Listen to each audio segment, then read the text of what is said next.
Good morning, everyone, and welcome to the second day of the Symposium Environment in the Courtroom, Protection of the Marine Environment. My name is Alan Ingleson. I'm the Executive Director of the Canadian Institute of Resources Law, and it's my pleasure to moderate the sessions this morning. This afternoon, we will have a panel discussion on the important issues that we've discussed during the past couple of days. I would remind everyone that we invite questions from the audience at the end of each presentation. This morning, our first presenter is Professor Suzanne Lalonde from the Faculty of Law, University of Montreal, who will discuss the international legal context for the protection of the marine environment. Professor Lalonde.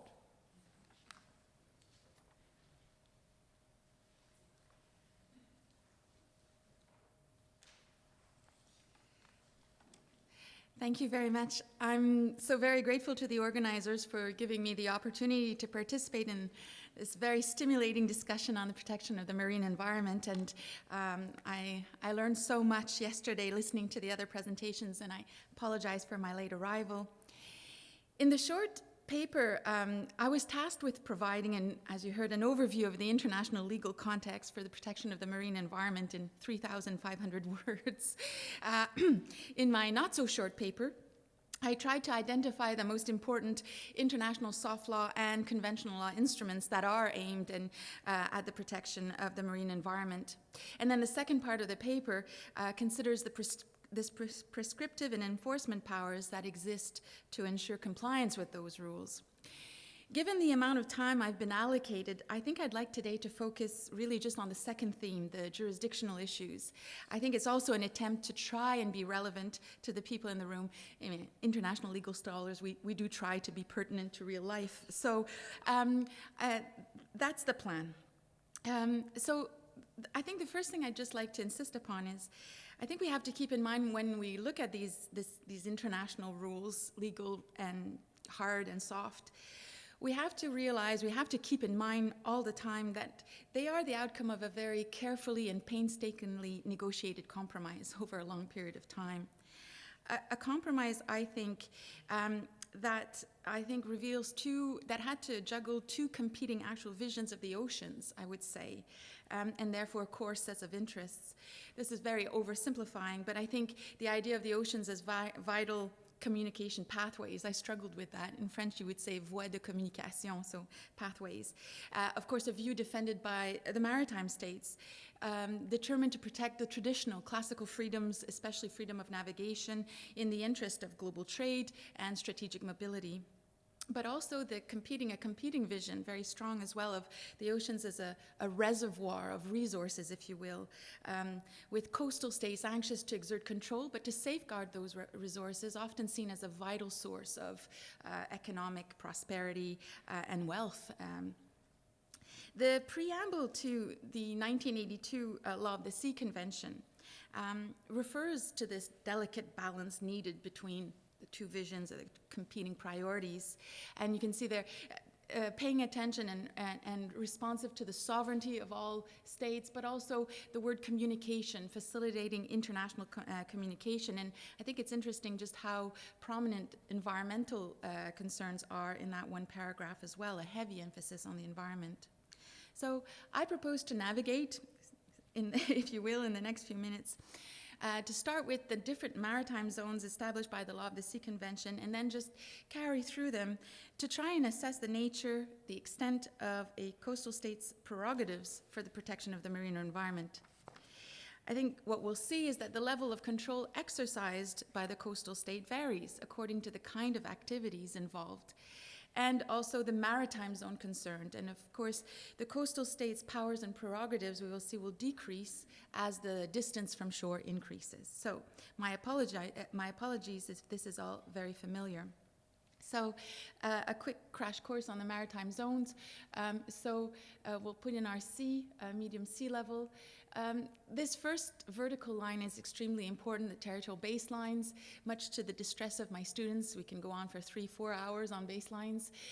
But the key there is the little puddle of water on the landward side, which of course are our internal waters, therefore landward of the baseline.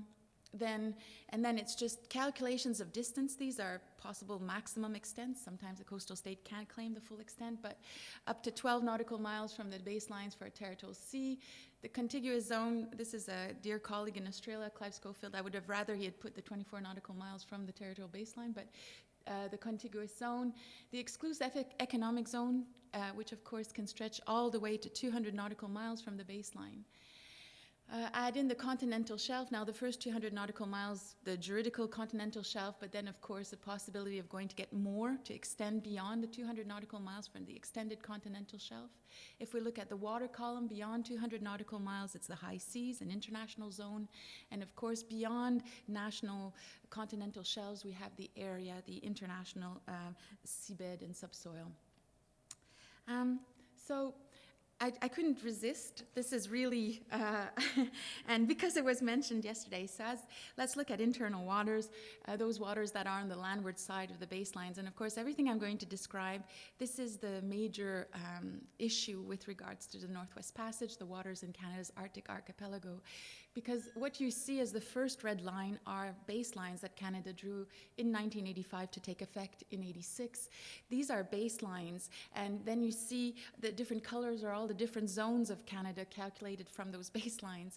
Of course, when we drew those lines, it transformed, or it confirmed, if you're the government of Canada, it confirmed that all the waters inside the Arctic archipelago are Canadian internal waters, and we will see to what extent how strong Canada's or any coastal state's power and prerogatives are over their internal waters. In fact, internal waters can almost be assimilated to land territory, and I've heard internal waters compared to the city streets of a coastal state's capital city. So just to say the extent of the power he wields, the coastal state wields.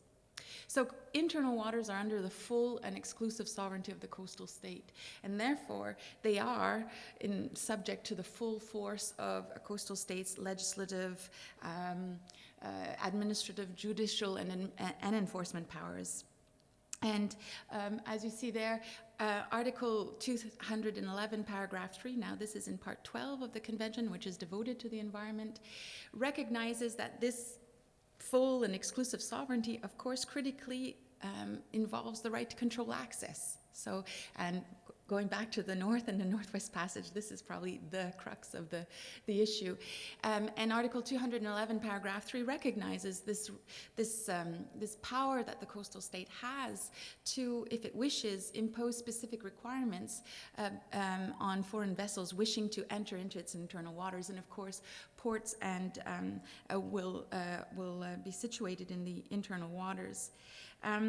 It's by virtue, for instance, of this power that the United States, following the Exxon Valdez tragedy, banned in 1990 all single-hull oil tankers from entering their ports, and they did so without going to the international competent organization. They did it unilaterally without IMO approval, and they're not the only country to have used these powers, New Zealand with nuclear-powered vessels, etc.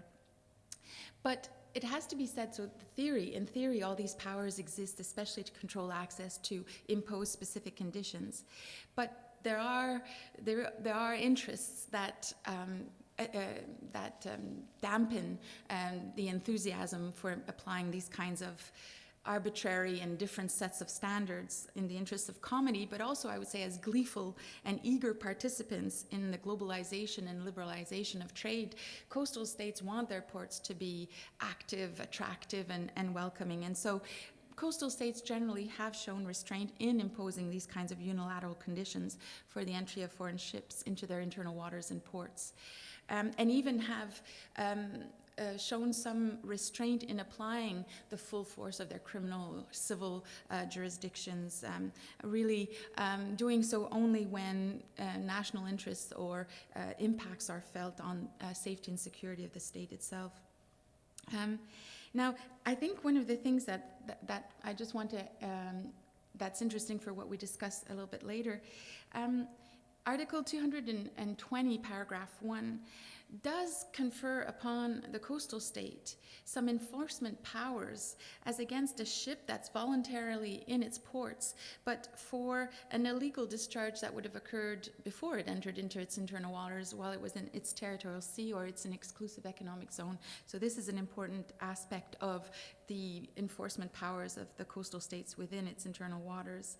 And I would also like to mention Article 219, and you will see in my paper that some thinkers like Professor Wolfram were saying feel as if these kinds of clauses, provisions in the Law of the Sea Convention were quite revolutionary, really quite impressive, to allow the coastal state to in a certain sense, enforce legal rules, international legal rules, rules concluded for the benefit of the international community as a whole. And so you see here that a coastal state, as against ships within its ports, can enforce, but this is very critical here, international rules, standards. So not its own domestic and unilateral assessment of these questions, but in regards to the seaworthiness of vessels.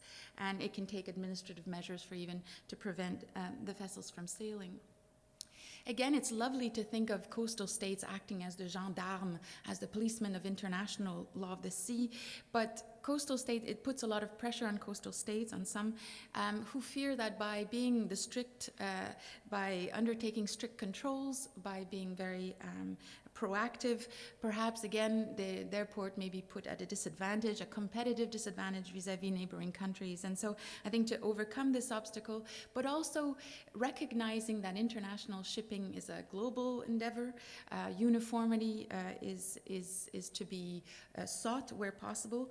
Port states in various parts of the world have come together and have established regional port state control regimes trying to devise uniform rules. And Canada is part of one of these so-called regional port regimes. Now onto the territorial sea. So you see here the basics.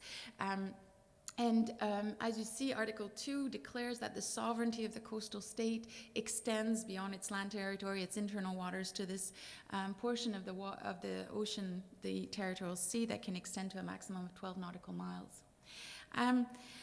I think although the language is still that of state sovereignty, here it is in the territorial sea, this sovereignty is constrained in one very important respect. Because within its territorial waters, the coastal state must respect the right of innocent passage of all vessels. And I think this guaranteed right of navigation is an important manifestation of the balancing exercises between competing interests, which I referred to at the beginning of my presentation. Of course, international instruments recognize, this is very close to shore, 12 nautical miles, so international instruments recognize a coastal state's valid interest, the legitimacy of a coastal state's right to ensure the environmental protection of its territorial waters. And there are different powers. This might not be an exclusive list, but there are sources under international law authorizing a coastal state to prohibit discharges in its territorial sea. There is possibility of trying to go, but this you'd have to go through the IMO to obtain a designation of a particular sensitive sea area. And even Chapter 4 of SOLAS does provide, in some circumstances, for ship routing schemes. I think more specifically, if we go back to this chink in the sovereignty of the state, this right of innocent passage. And this does create strain at the international level, because it's not only commercial vessels, but even military vessels are entitled to exercise this right of innocent passage. The Law of the Sea Convention does allow the coastal state to design laws and rules and regulations to regulate to a certain extent the exercise of this passage, but very carefully, very much balancing all the interests. And so here you see that the coastal state can adopt laws for the safety of navigation, for instance, the conservation of living resources, the prevention of infringements to its fisheries laws, and the preservation of the environment.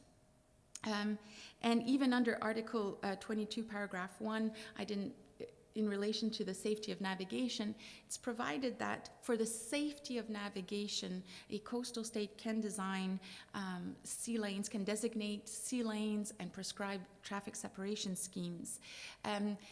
there is some strain.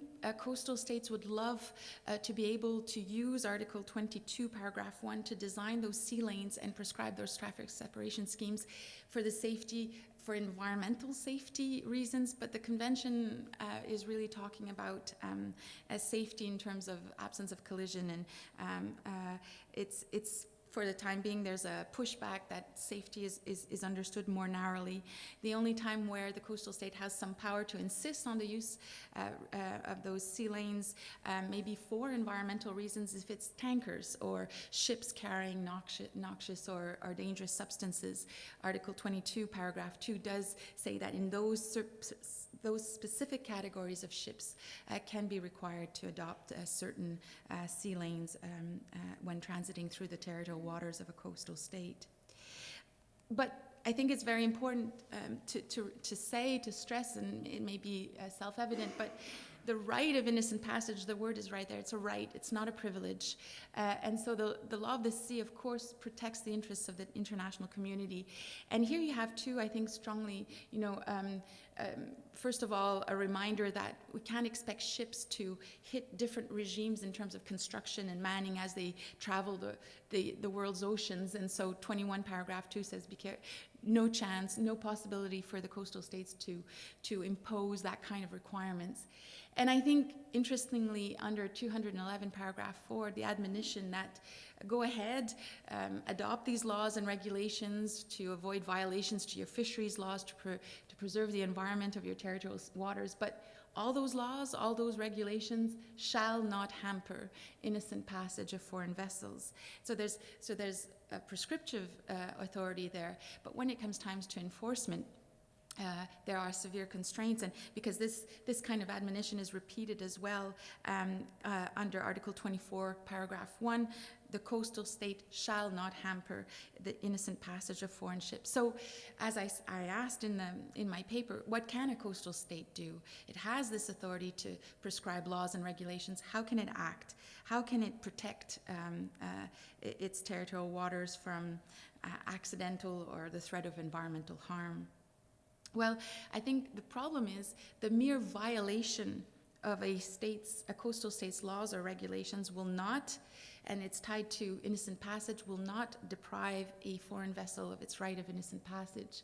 I'd like to highlight Article 19. So the first paragraph of Article 19 says every vessel has a right to exercise the right of innocent passage. So Paragraph 2 says, well, a foreign ship will not be exercising innocent passage. It will not be innocent if it engages in any act of willful and serious pollution. But the words are very strong here. Only willful and serious, a combination, will deprive a passage of its innocent character. And so a coastal state cannot intervene, cannot stop, cannot suspend the innocent passage of a ship if it has polluted by accident. And though operational pollution can be seen perhaps as deliberate, and this I am relying on the opinion of people who know, it may not often be serious. It may be difficult to attain this threshold of serious, and sometimes can be justified by weather or distress. And the problem why I put Article 25 is that it really is only if the passage is not innocent, so if there's willful and serious pollution, that the coastal state would be able to deny entry into the territorial waters, or if the ship is indeed in its territorial waters, to terminate that passage by eviction or even arrest. And I just didn't want to overburden, but there seems to be another source of enforcement for the coastal state under Article 220, Paragraph 2. But again, it's subject to this constraint. So even the power under 220, Paragraph 2 is subject to this restriction of willful and serious. And so in many cases, violations of environmental law and regulations promulgated by the coastal state can only really be enforced under the coastal state's port authority under the internal waters regime that we saw, and of course then the offending vessel has to call into port. The exclusive economic zone I just wanted to highlight the contiguous zone, which I don't even mention in my paper, and I won't spend very long. When we saw the different zones coming in on the graphic, the contiguous zone can be claimed by a coastal state up to 24 nautical miles from the baseline, but usually will end up, if there's space, being on the other side of the territorial sea, up to 12 nautical miles. I don't mention it. I didn't want to spend much time, and I won't. It's a particular section of the exclusive economic zone. It is under the chapeau of the exclusive economic zone, but within that small band of the EEZ, the coastal state is given extra powers. In French, often they call it a zone of surveillance. That is, powers to make sure that the coastal state's territorial sea laws and regulations and internal waters laws and regulations aren't infringed. Why I'm not spending much time is those extra special powers concern 4 spheres or 4 areas: custom, fiscal, immigration, and sanitary laws. And the right to make sure to ensure that there's no infringement of laws relating to customs, fiscal, immigration, or sanitary laws, I should say. The environment, again, much to the displeasure of some coastal states, the environment is not listed as one of those spheres where the coastal state has extra powers in the contiguous zone. So, okay, so if we continue about the EEZ generally, we are farther away from shore. The zone is no longer considered a zone of sovereignty. Rather, coastal states can exercise those powers, prerogatives specifically conferred upon it by international law. So international law has a much greater role in defining exactly what are the rights of the coastal states. And for the purposes here, sovereign rights over the natural resources living in non, and also jurisdiction for the protection of the environment. I think, but we're navigating farther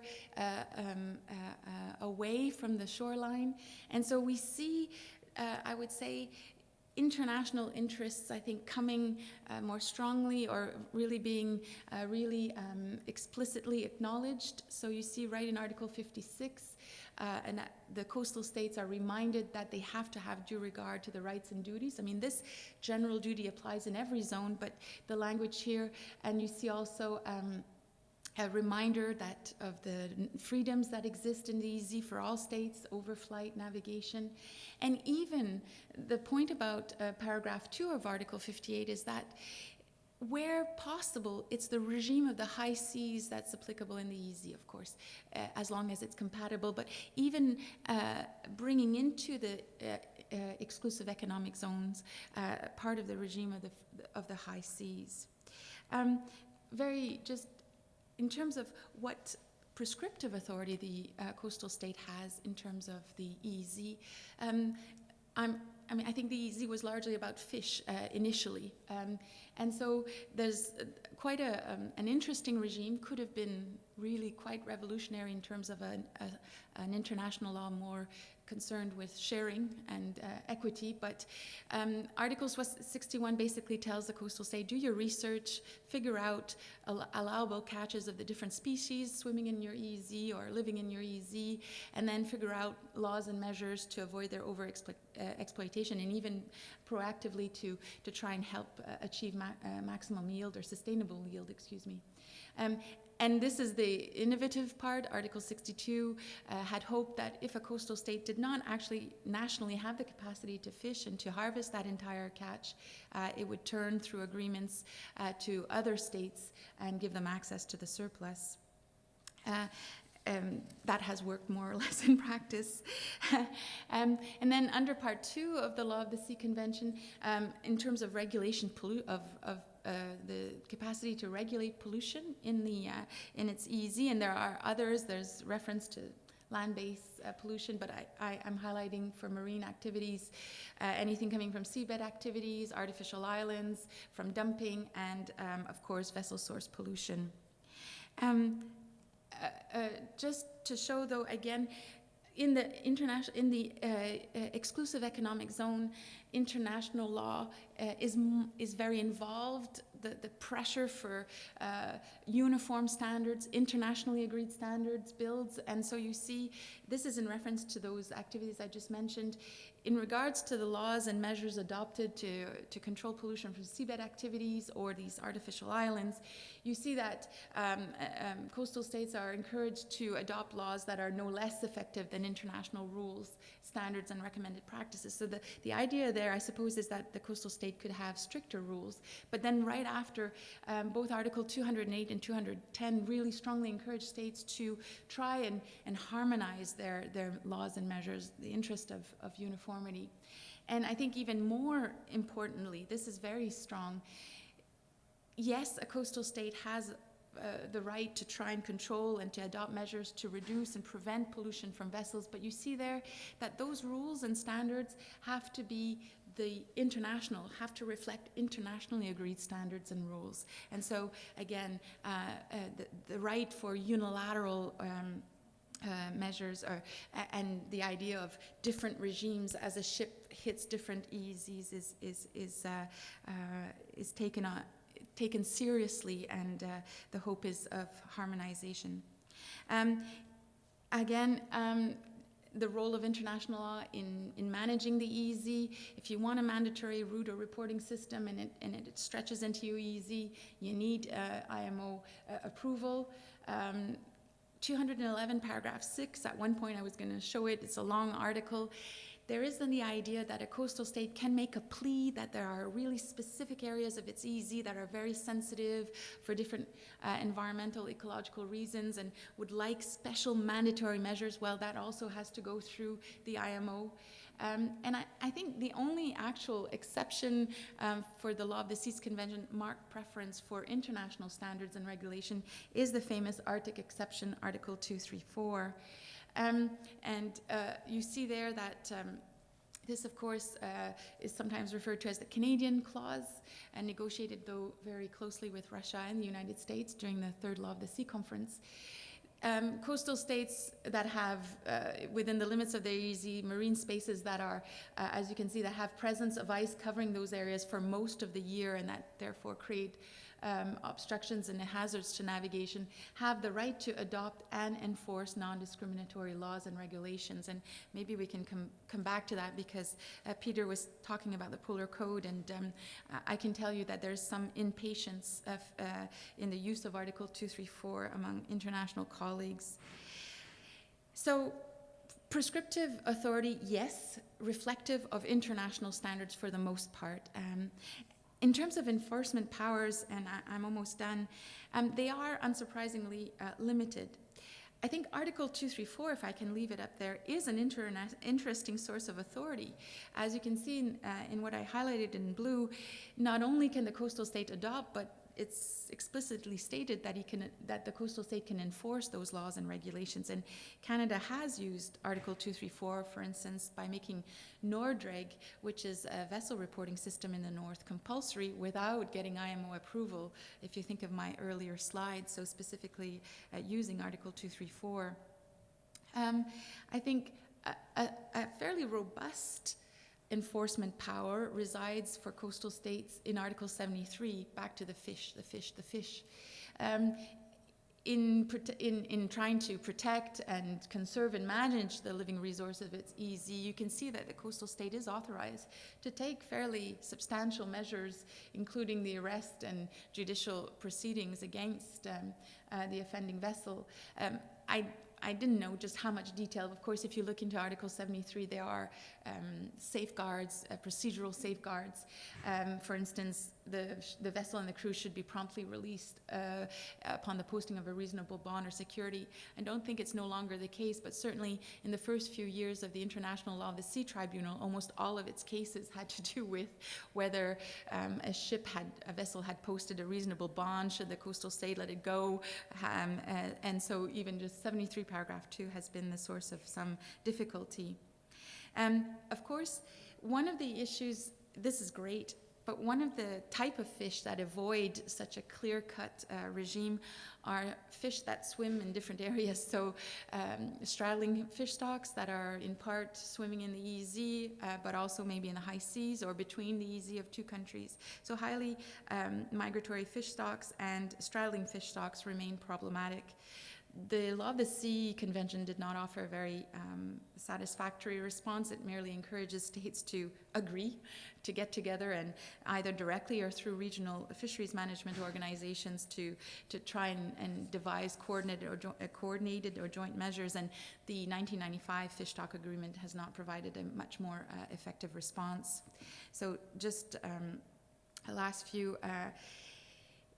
If you go through part 12, let's go back to pollution now, so enforcement. So we remember about seabed activities, artificial islands, dumping, so there's prescriptive authority, and it's a strange, then there follows a series of articles that boldly assert that the coastal state can enforce. So if I give, for instance, the Article 214, it reads, states shall enforce their laws and regulations adopted in accordance with Article 208, and that was pollution from seabed activities and artificial islands. But what actual concrete actions, is there the equivalent to Article 73 type of powers? And not really.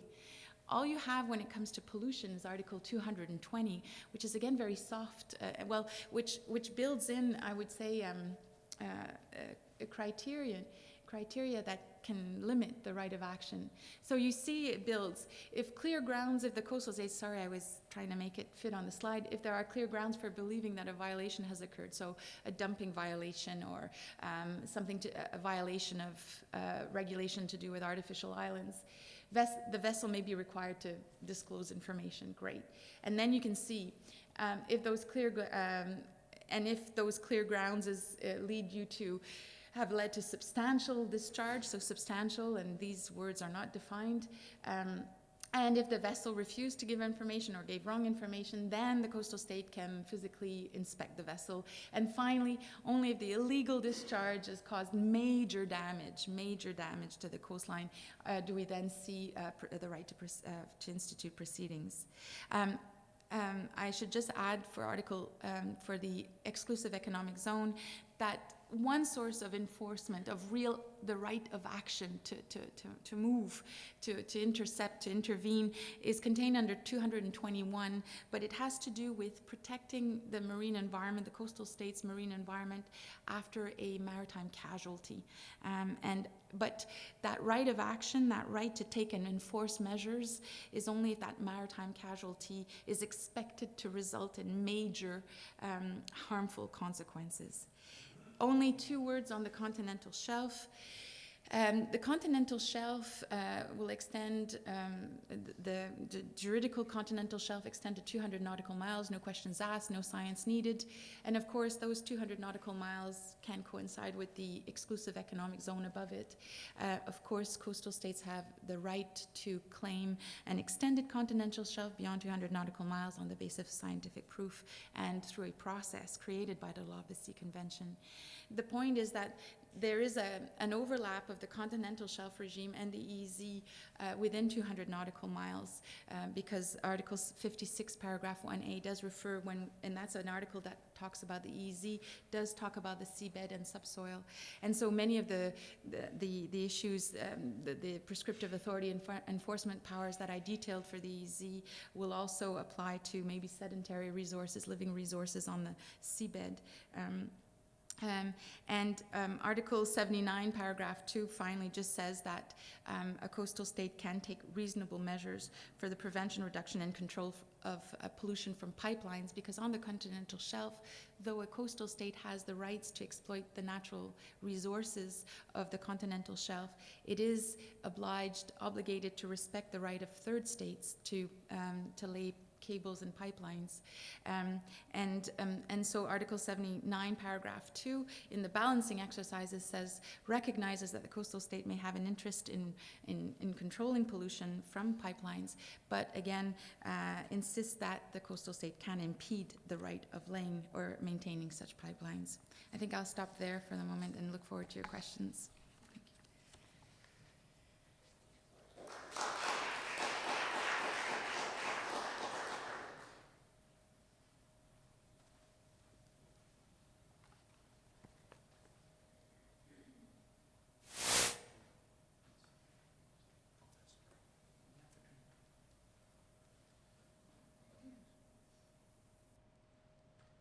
So do we have any questions from the audience that's present?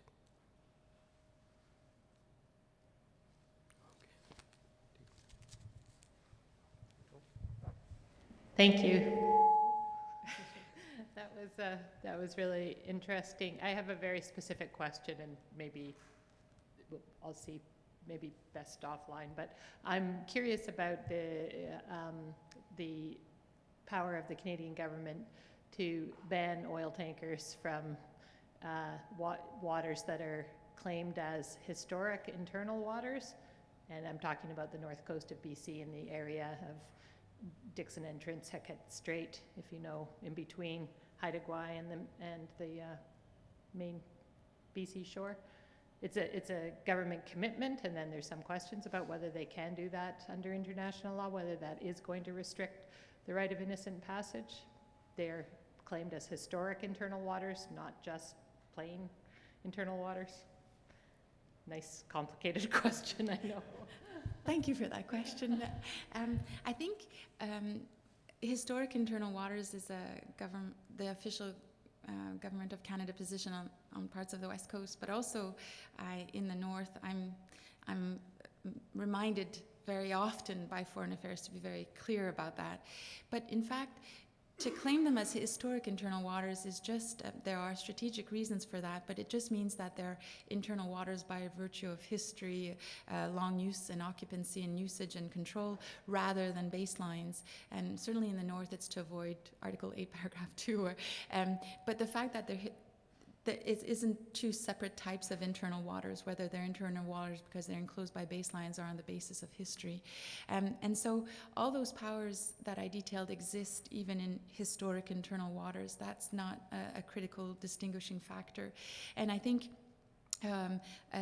the potential is there to impose that kind of requirements for entry into internal waters, and internal waters are not subject to innocent passage, and so that power exists.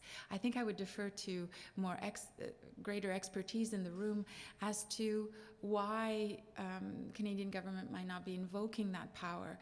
I think certainly in the North, I've been told that Canada is trying to tread softly, carefully, so as not to provoke a negative reaction to its claim, knowing not that it's a weak position, not at all, but that it's contested, debated, and so just to try and show some, I don't know, good faith, encouraging that it's not, its intention is not to close off and so I think perhaps someone else might, maybe Philip might add to that. Presentation, and in other areas where we've sort of claimed historic waters but never quite said it, like the Gulf of St. Lawrence. And, it's partly a matter of, as you say, avoiding protests, because formal protests are a problem. So if you look at the space between Cape Breton and Nova Scotia, we don't actually draw a baseline across that. We have a fishery closing line and don't call it a baseline to avoid the problem. So I would agree with that. Questions? No? Okay. You go first. Yeah, I just wanted to follow up on that with respect to the internal waters in the Arctic, which I don't know if anyone accepts other than Canada. Certainly the United States has concerns about it. And I think we drew those baselines just about the time we withdrew our reservation to the International Court's jurisdiction over the Arctic Waters Pollution Prevention Act. I think it was almost about the same time. But it sounds like with respect to those internal waters, and we talked yesterday about the Polar Code and the likelihood of greater commercial navigation in the North, possibly more foreign shipping, which is the key, of course. Is this, again, our interest in things like the Polar Code, an attempt to essentially soft shoe our internal waters claim in the North, which I don't know if anyone's actually formally accepted that claim, but at least the United States has objected to it, I think, at one point.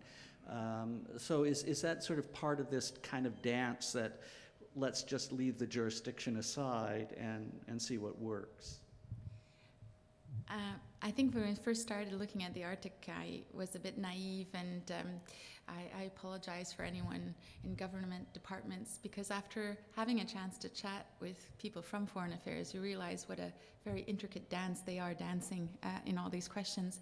So to begin with, one of the things I'm interested in is the effectiveness of protests. So as you're absolutely right, the United States filed a protest when we drew our baselines and have used every, splashy opportunity to remind us that the Northwest Passage is an international strait.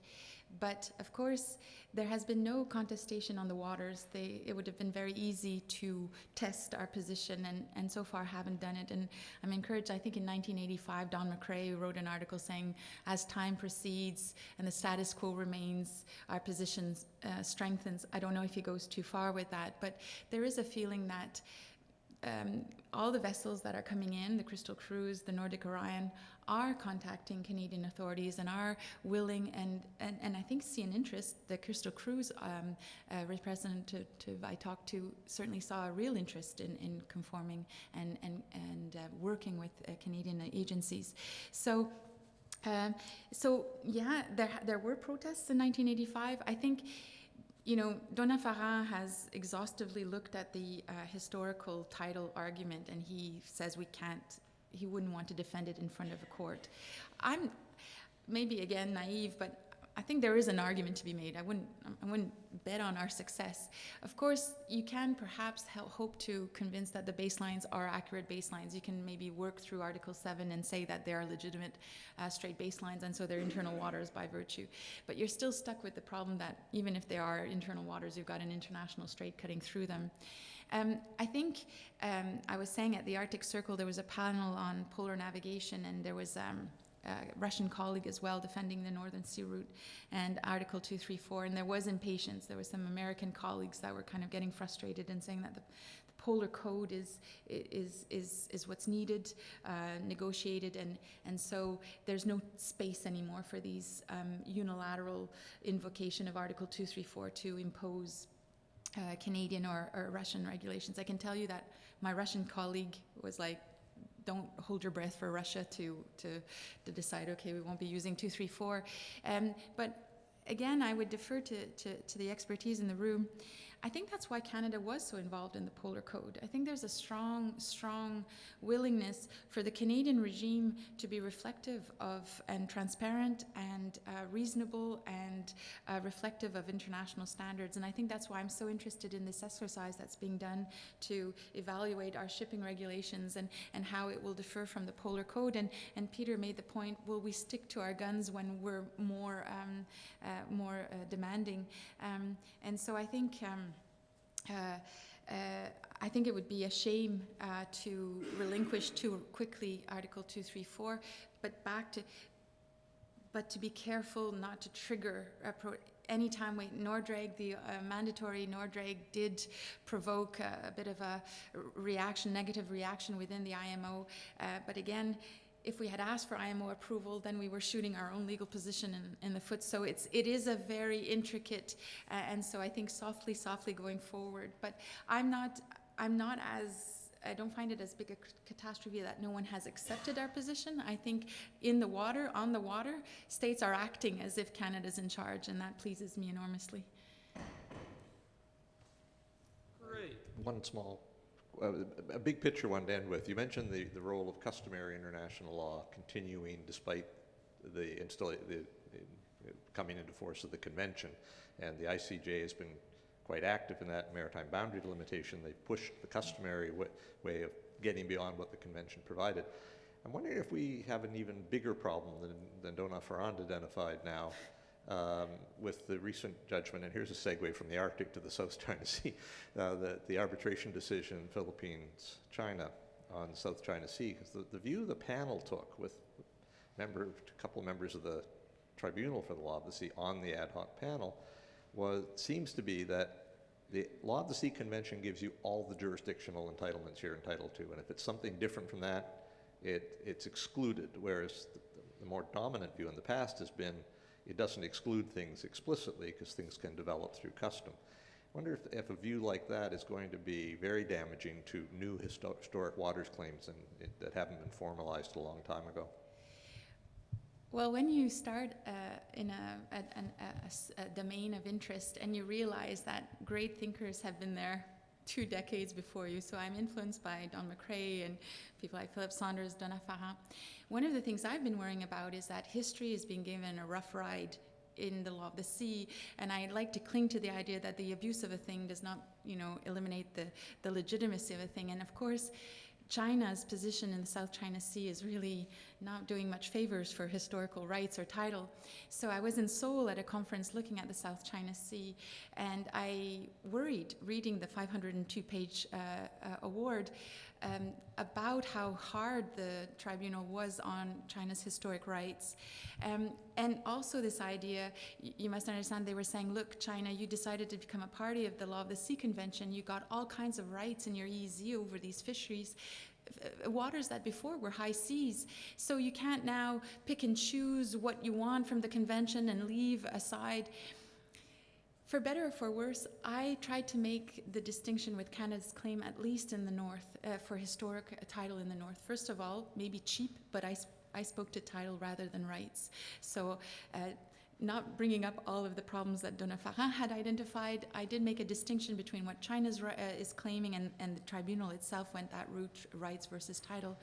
But more importantly, what the tribunal did was look at what we were trying to do with the EEZ. We were trying to regulate, to confer these rights and for that to be this. So I went back into the negotiation history of Part 3 on international straits.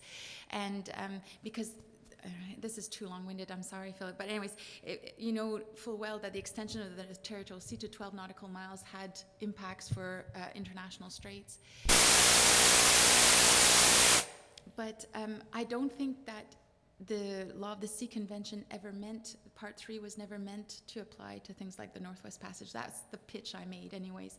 If you go through what the delegations were saying, it was to protect navigational rights in passageways that had a tradition of centuries of navigation. And so I tried to make the claim that that the convention doesn't apply to the North, was never meant to apply to the Northwest Passage. That was an easy way to get out of in an international meeting. I think you raise a very important point. I think this is a huge point that the tribunal made about parties having to relinquish rights if they decide to become a party. I'm just not sure I buy it. I just need more time to think. At least for the Arctic, I think we're safe, but I think it's I think it was quite an aggressive determination by the tribunal. Great. Well, thank you very much, Professor Lalonde, for your insights, and hopefully we'll have a chance to discuss this further this afternoon during the panel. Thank you. Very good.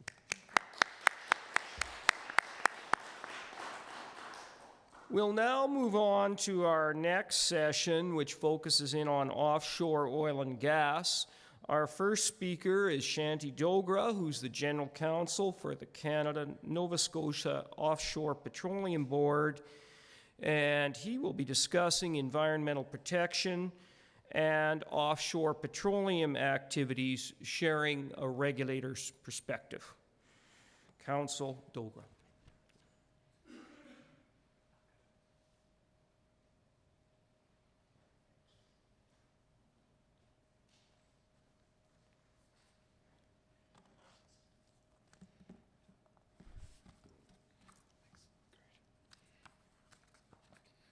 Good morning, everybody, and everybody watching online.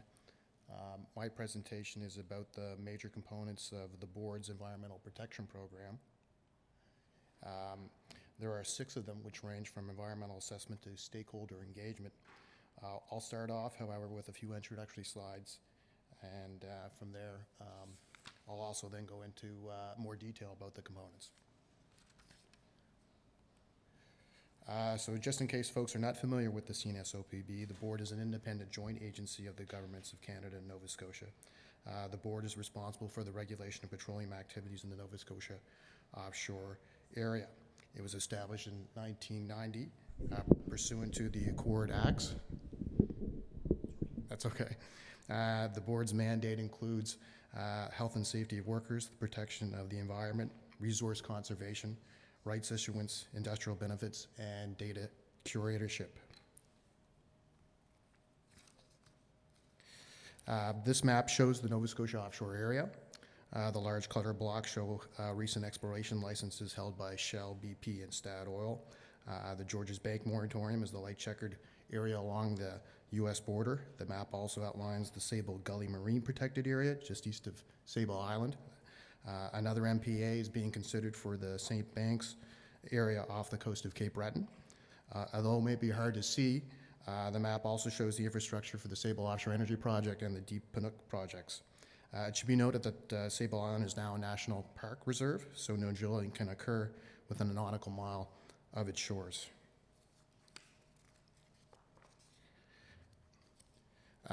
In the Nova Scotia offshore area, we have 3 production projects so far. The first was Cohasset Panook. It lasted 7 years during the 1990s and was Canada's first offshore oil and gas project. Then there's the Sable Offshore Energy Project, which went into production in 1999 with ExxonMobil as the operator, and it's now nearing its decommissioning phase.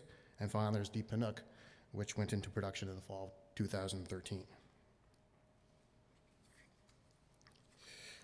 Just a couple more things for context. The board's authorization process covers all phases of oil and gas activity, from exploration, development, and production to decommissioning and abandonment. Our major authorizations and approvals cover seismic surveys, drilling programs, diving programs, and production operations. Generally, the board's application requirements entail the following of a number of plans and other documents. These include safety plans, emergency spill plans, environmental protection plans, and other technical documents. As well, operators must post financial security with the board and demonstrate they have the financial capacity to address a spill or debris incident.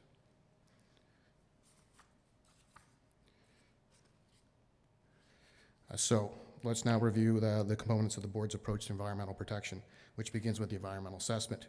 Conducting an EA is the first step in the authorization process. For project-specific EAs, there are 2 kinds.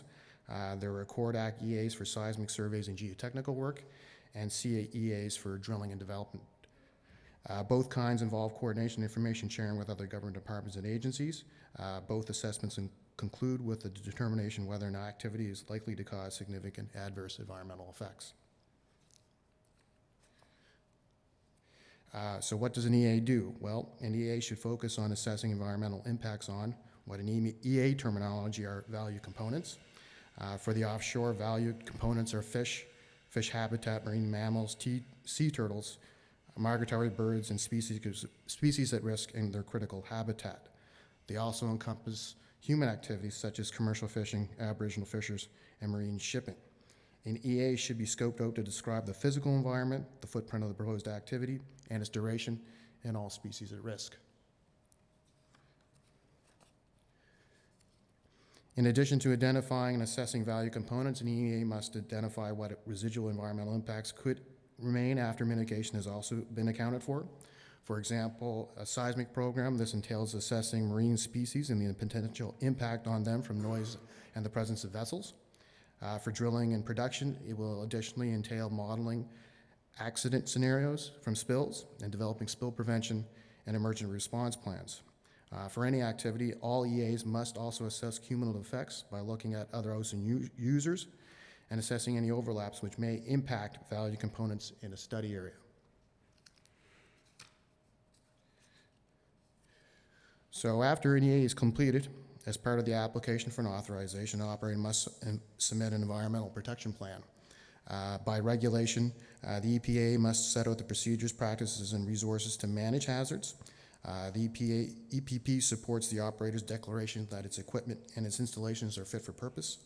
For spill response in particular, there's also an independent third-party verification that the operator has the appropriate resources in place. Additionally, the EPP will set out detailed operating procedures and the training and qualifications of the operator's personnel.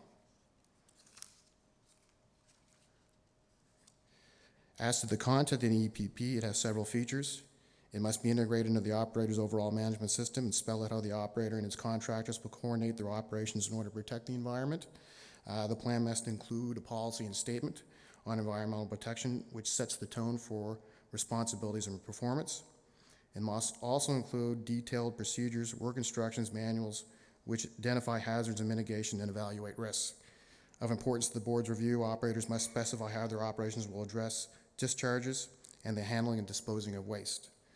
They must also detail how atmospheric discharges like H2S will be addressed.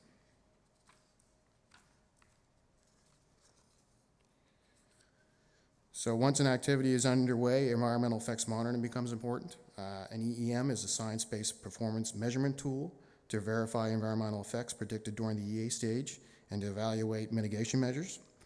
Producing operators are required to have a yearly program, and an EEM may also be required for exploration activities. The CNSOPB, along with the Environment Canada, DFO, and the CA agency, is also established an EEM framework to review operator proposals for an EEM program. The framework sets out how the government bodies will work together and coordinate advice to the board in reviewing programs. Additionally, the board has prepared reports summarizing the results of these various programs, and the latest synopsis was published in 2011. With the Sable Offshore Energy Project, we now have over 10 years of data. Generally, the original predictions in the SOAP EA have been verified as consistent with what was initially thought, and there's been no overall negative effects. For Deep Panook, it's too early to tell. As outlined in my paper, there have been several different types of surveys respecting whales, fish, shellfish, and birds. The studies have ranged from scraping mussels from the legs of production platforms, catching fish from platforms and comparing their toxicity to fish from other locations, looking at cutting piles on the seafloor, examining deep dead birds found on Sable Island to detect the source of any hydrocarbons found in them. Over the years, the programs have evolved, encompassing different types of testing or collection methodology.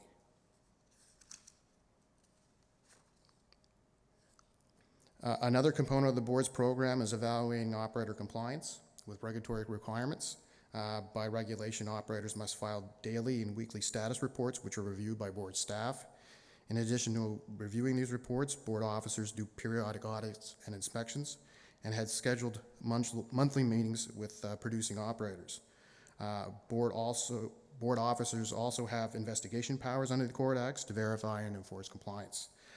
Some of the enforcement tools the boards can use include issuing orders or directives, issuing administrative monetary penalties, laying in information for prosecution, and suspending, revoking, an authorization. Through our authorization process, the board can also place terms and conditions on approval, which include specifics on environmental matters.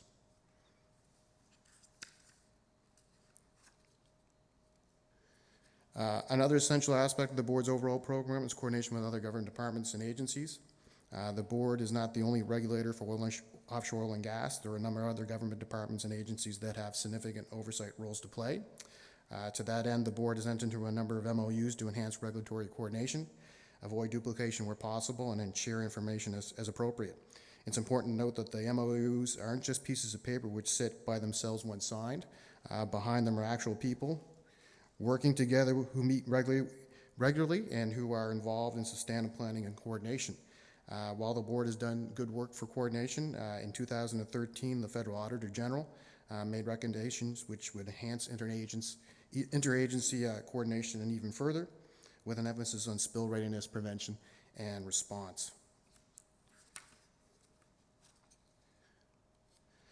As a result of the federal audit, the most significant development was the establishment of an MOU, a brand new MOU with the Coast Guard. This MOU sets out the coordination respecting safety and environmental response with an emphasis on spill preparedness and response. Similarly, the MOU with Environment Canada was updated to reflect coordination on spill response, the conservation of migratory birds and species at risk, and the monitoring of incidents. With DFO, the agreement the board has with it sets out how the two will work together on ocean management plans and plans respecting fisheries, at-risk aquatic species, and their critical habitat. The board has also updated its MOU with Transport Canada on marine safety and security with a clarification on monitoring of spills. In light of our common mandates, the CNSOPB, along with the National Energy Board and the CNLPP, which is the Newfoundland Offshore Petroleum Board, has also entered into a new MOU to enhance cooperation and information sharing as well.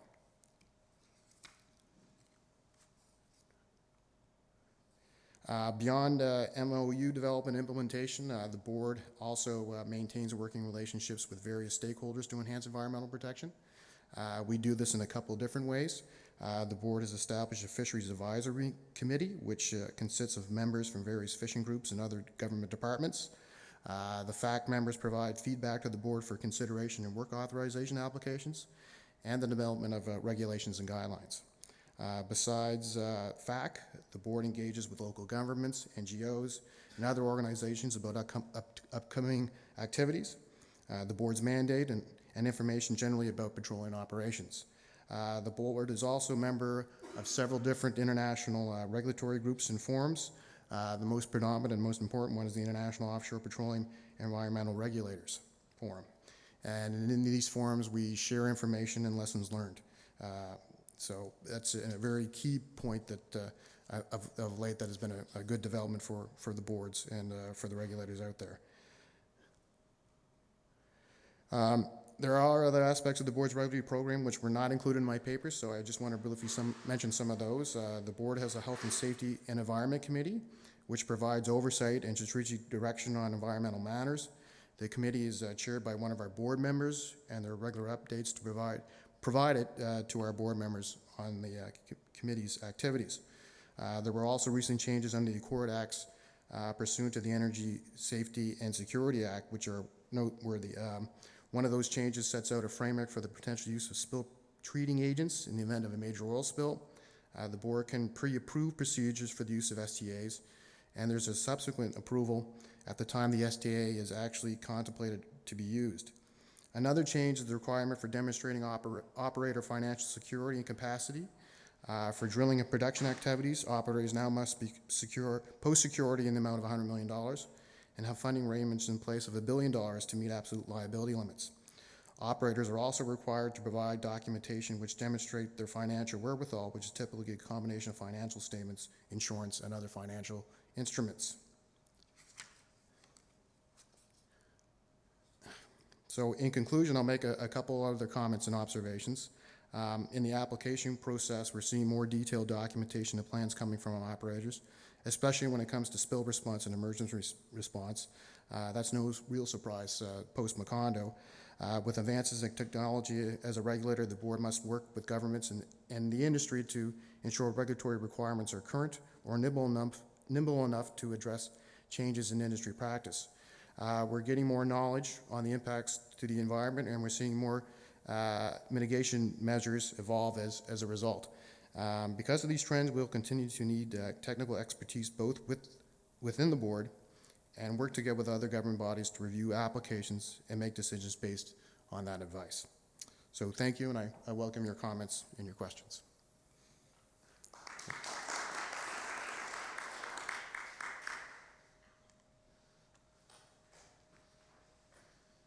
Do we have any questions? Yes.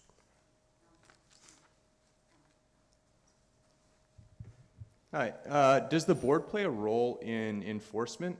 Just from a regulatory standpoint, the caveats outlined in the EA report through approval for SIA?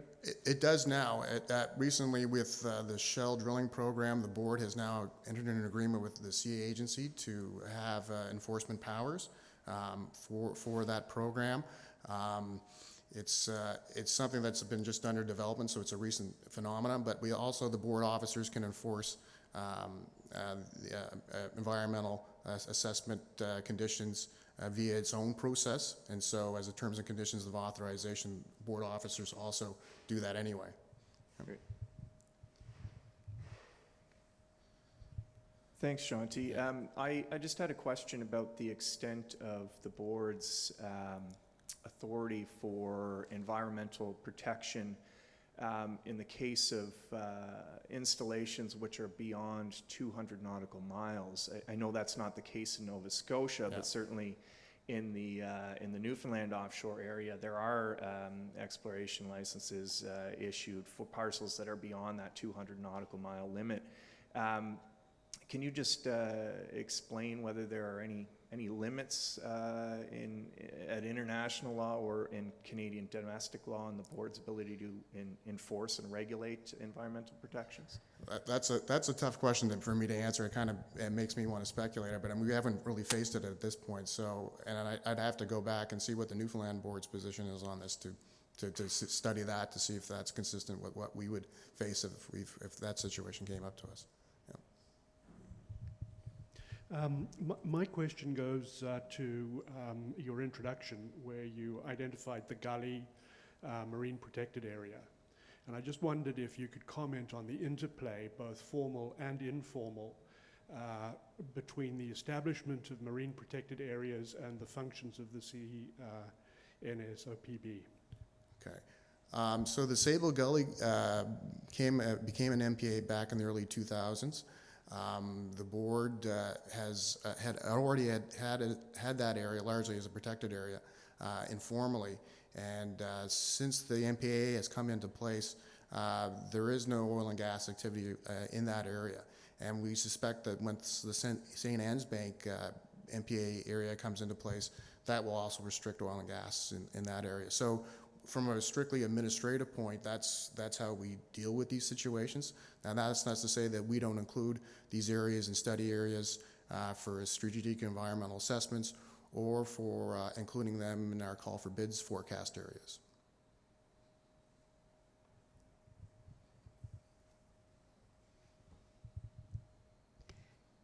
Thank you for the presentation.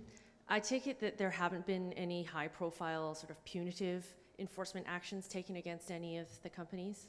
To date, I think there's only been 2 enforcement actions. I mean, the board came into existence, like I said, in 1990. I've been with the board a couple of years now, so the files that I'm aware of predate my tenure. But there have been 2 prosecutions that have actually just been pled out, and they had to do with a minor engine fuel spill, and the other one I think was a glycol spill from another installation. So there hasn't been any major spills or any major incidents, if you will.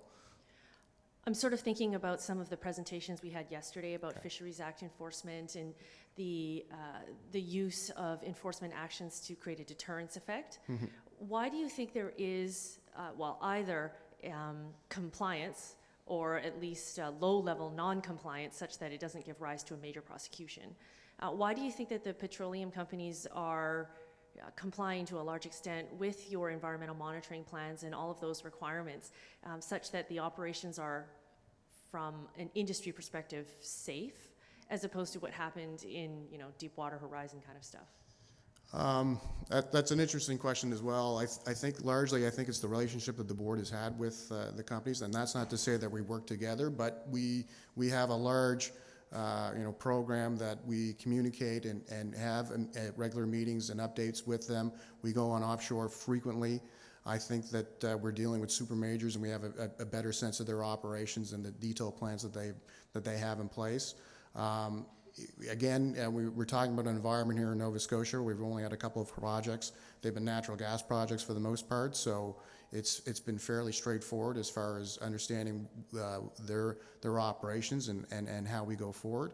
But it's an interesting question to ask about what will happen in the future regarding deep water drilling that is even happening now on our shores, and if it is an oil discovery at some point, what will we do? So it's an interesting question, and I think we'll face it when we come to it. Yeah. I have just one question. I've got one. Okay. Sorry. We have one question from one of our online listeners, Tara Oak, and she is asking the following.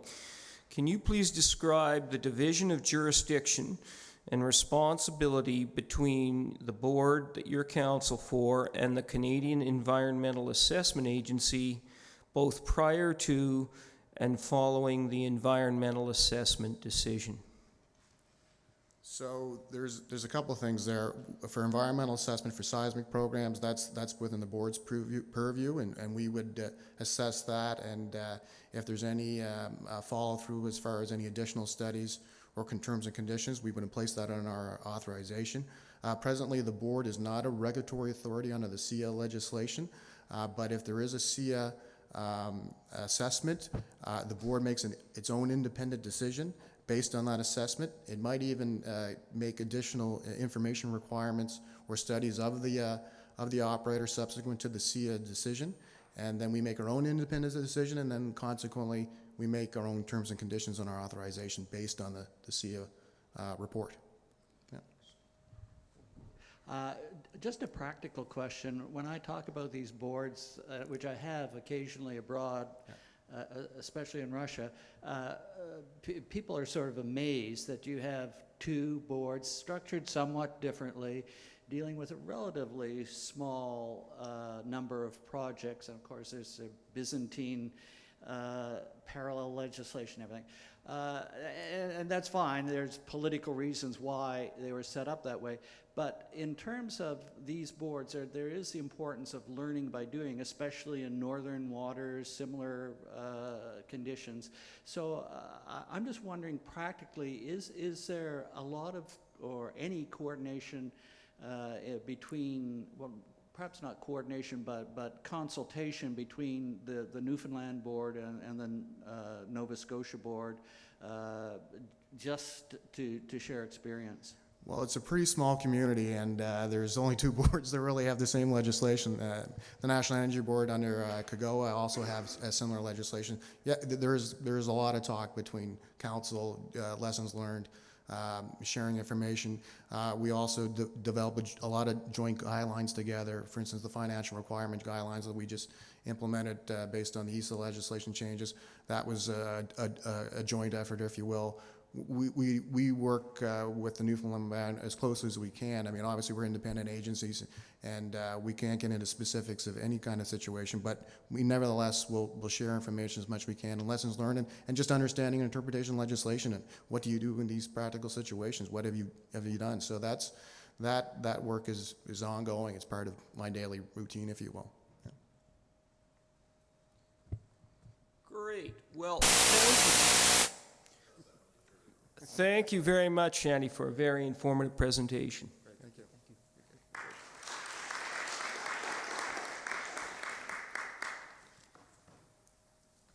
Our next speaker is Daniel Watt, who's a partner with McInnes & Cooper. He will be discussing anticipating and avoiding environmental protection disputes during the decommissioning of oil and gas projects in offshore Canada. And as our previous speaker noted, we have one of these projects that is moving towards that end. Daniel.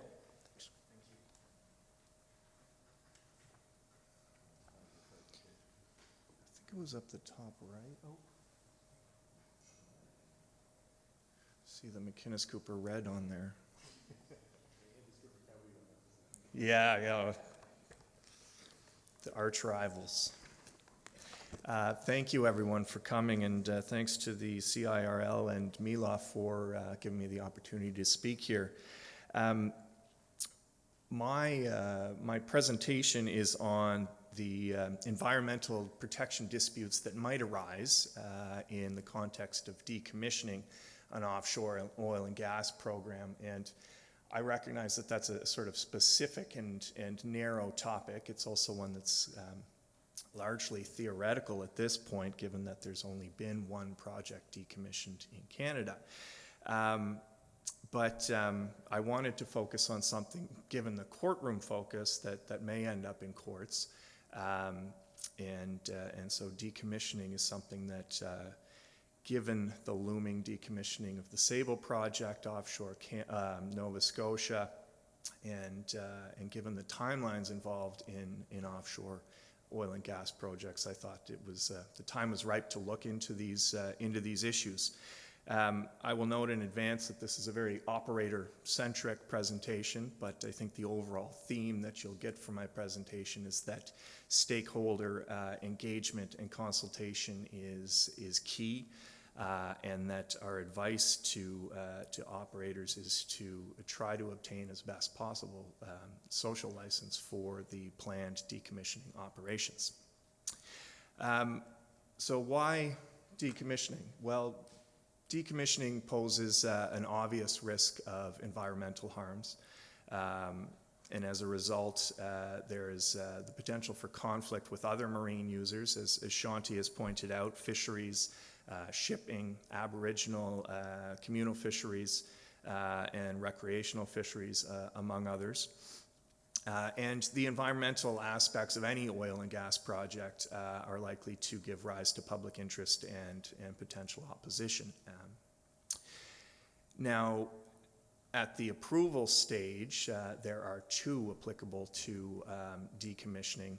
These form potential lightning rods for opposition and potential litigation. So those are the stages that I would like to focus on in the presentation. Also with decommissioning, it's like death and taxes is how I put it. It's really no fun. It represents the end of a project's useful life, but you better plan for it because it's inevitable. Decommissioning poses the risk of marine pollution, issues related to marine species conservation, issues for exploitable biomass, fisheries and shellfish, that sort of thing. The potential for increased atmospheric emissions. The decommissioning work itself can be very energy intensive. And those are just some of the environmental effects that might occur. And as far as context goes, as Shanti mentioned, Sable is in the planning and procurement stages right now for decommissioning. The Deep Panook project was planned, I think it commenced production in 2013 and was planned for about 13 years production. They have encountered difficulties. It's likely or possible that the decommissioning will occur sooner rather than later. The Terra Nova project offshore Newfoundland was started production in 2002 with 25 years predicted. So the end is coming into sight there, although there is the possibility of an extension to that program that Suncor is looking into. So as far as Canada's history with decommissioning, the only project that has been decommissioned is the Cohasset Panook project. It produced for 7 years, from 92 to 99. Decommissioning operations were approved in 2000. Encana, who was the last of the operators, sought amendment to the decommissioning plan in 2003, which triggered a board approval and public review process. That amendment drew some opposition, so it provides a good example for what we might see in the future. And that amendment was finally approved in 2005, and the project has been decommissioned. I think all the environmental monitoring has probably ceased at this point. It'd be helpful to understand sort of the decommissioning methods to understand where the environmental impacts might arise. There are 3 primary methods. The first is complete removal, which is often seen as, because it leaves the site in its sort of pre-project state, it's seen as perhaps the most environmentally friendly. Partial removal leaves some components in place. And then there's the repurposing for secondary uses, which leaves all or part of the installation in place, but it's repurposed for other uses. The choice of these the methods depends on a lot of different factors. Viability of actually completely removing or partially removing it, environmental factors, health and safety factors, socioeconomic benefits, and political views on the viability of the program or the legitimacy of the program. Complete removal has, as I said, significant advantages from the operator's perspective. It gets rid of the subsea installation, the topsides, everything is gone, so there's no risk of ongoing conflict with other marine users like bottom trawling fisheries, that sort of thing. But it is very expensive. It can be very expensive. It's not always viable, particularly if you have very heavy gravity-based structures on the sea floor. It's not always possible to remove those, or practically possible to remove those. As I mentioned earlier, it can be quite energy and emissions intensive, given the use of offshore vessels, specialized vessels, crane lifts, that sort of thing, necessary to dismantle and remove the the installation to shore. It's potentially very dangerous, and paradoxically, the removal of an installation that has been in the water for, say, 20, 30 years can have a serious effect on the marine biotic communities that have grown up and exist in and on and around the rigs themselves. They can be likened to, to some degree, to an artificial reef, and I'll get into that a little bit. Partial removal leaves some structures in place. Usually the top sides would be removed to avoid any conflict with navigation, but subsea structures and other infrastructure may be left in place with mitigation measures imposed to protect fisheries, shipping, that sort of thing. This may be less disruptive to marine life. It may not. There's the potential for the conflict with other marine users, as I said. There's more ongoing potential in partial removal cases for future pollution. As the components break down, if there are any hydrocarbons or other hazardous wastes still in pipelines or materials, and the things just eventually will rust as well. And there are ongoing liability issues from the operator's perspective as a result of the infrastructure remaining in place. This is from a recent March 7, 2016 New York Times article in the science section, Marine Life Thrives in Unlikely Places. That's an offshore oil rig that has been abandoned in California. This is part of California's Reef to Rigs program. In which offshore rigs can be converted upon appropriate approvals into essentially an artificial reef. The article noted that there are many or some in the scientific community who have looked into these reefs and noted some very unique and thriving marine biotic systems and communities in and around the reefs. Others oppose the very fact that the rigs are there. They want them gone entirely. And so there's a tension between do you leave this in place to allow the existing marine biotic community to live on, or do you remove it because it never should have been there in the first place, and in some sense it allows the operator, the polluter, to benefit from having their installation in place. So it's much cheaper for them to leave it there. Secondary uses is really repurposing the rig or installation for other uses. There are a number of different uses that have been done. Platforms for tidal, wind, thermal energy, other renewables, port and harbor infrastructure, offshore search and rescue bases, vessel traffic navigation bases, meteorological stations, frameworks for aquaculture, that sort of thing.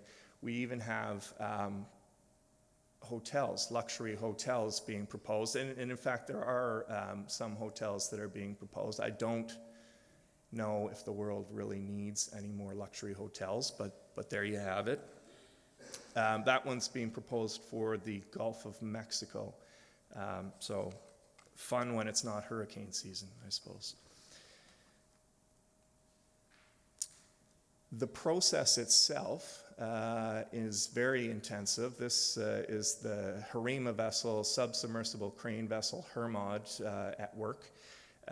It typically involves a long planning stage in Nova Scotia under the Accord Acts.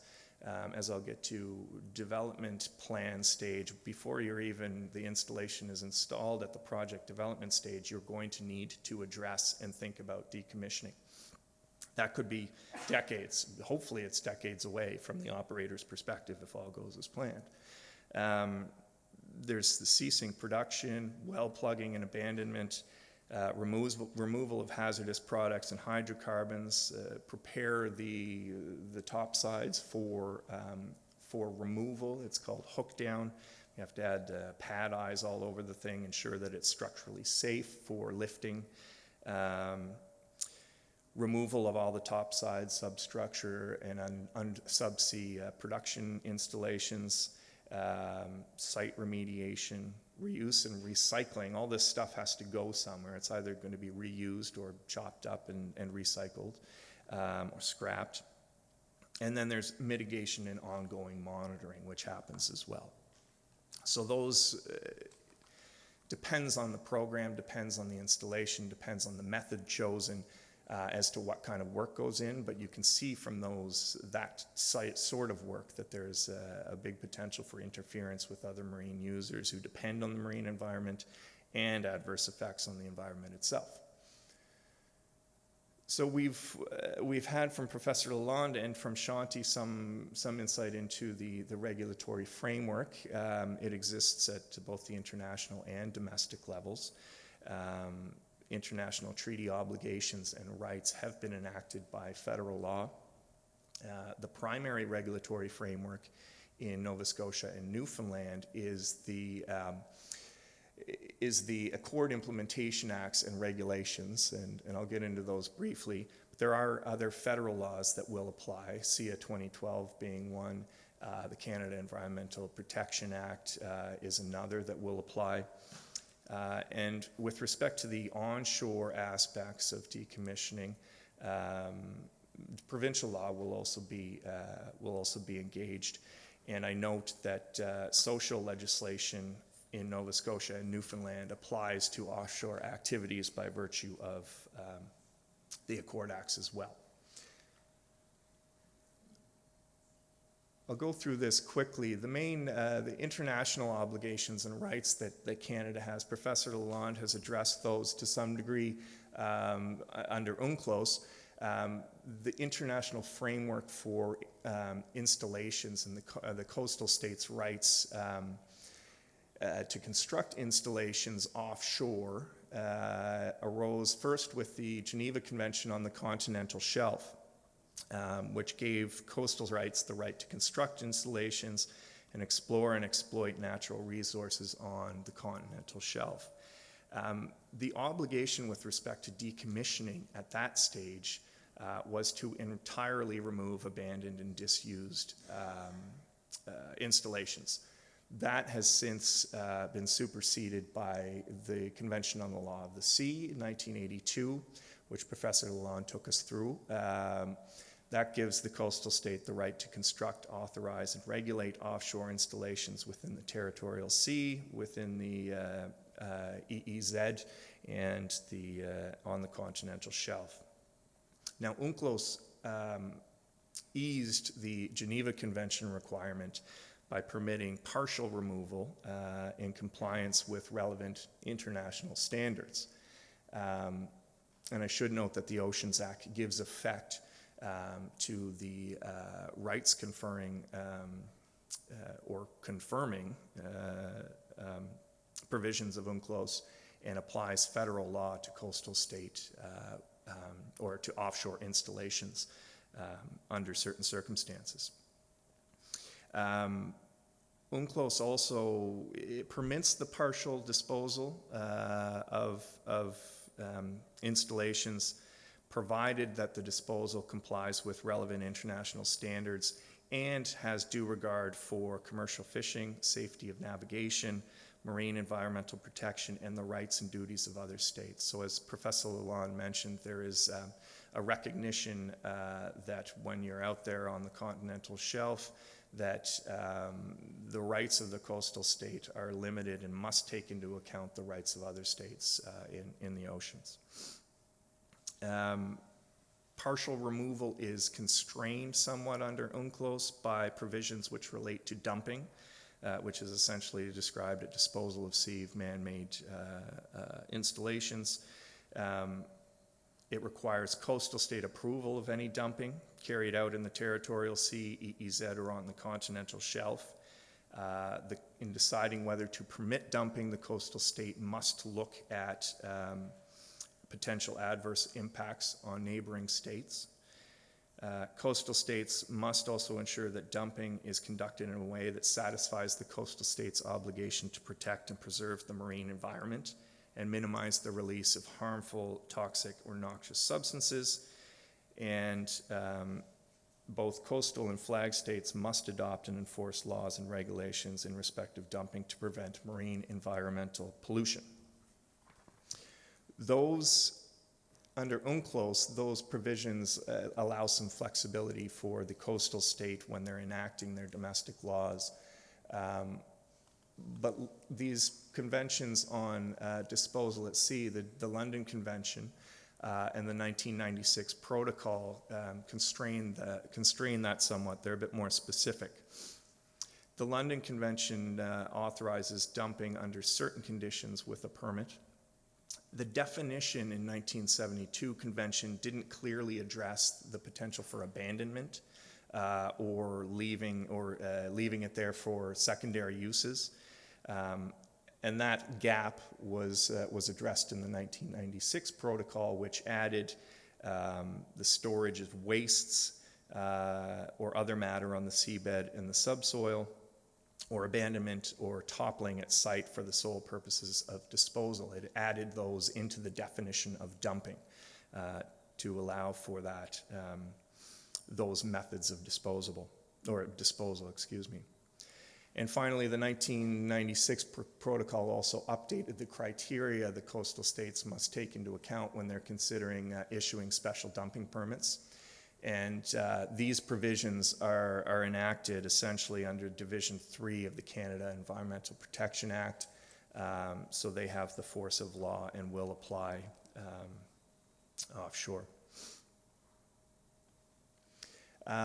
There are also international guidelines which are non-binding and issued by UN agencies, such as the United Nations Environment Program has guidelines for the placement of artificial reefs. This may or may not apply to abandonment on site. It arises from the definition of artificial reef, which excludes submerged structures deliberately placed to perform functions not related to those of a natural reef. So these guidelines may not apply unless the rig is or installation is sought to be approved through an actual artificial rig program or reef program.